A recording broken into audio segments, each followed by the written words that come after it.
Hello people, so today we will talk about Google Chat application, and in this video I would like to show you the way how to tell everyone about your recent or current conditions so that they will know about your last activity. So the features that we will use on the Google Chat is status. So you just need to open the Google Chat first, just type chat on the app library search button, go click it and wait until the application is perfectly open. So here, if you want to create a new status, you just need to take a look on this top side. There will be two button. So you just need to go click the left one, which is the three straight lines here. Go click it, and right in the second line there will be add a status. So you just need to go click them.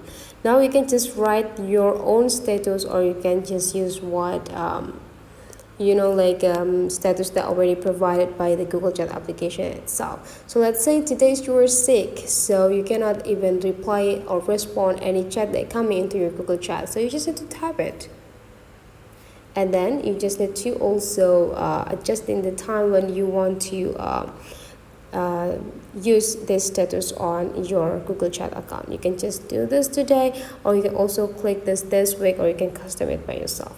And after you're done, go to this checklist button and you're done. Now the status of your Google Chat application will be of sick, so no one's gonna understand why you not respond their messages. So that's for today's tutorial, guys. Hopefully you enjoy, and let's meet again into another tutorial.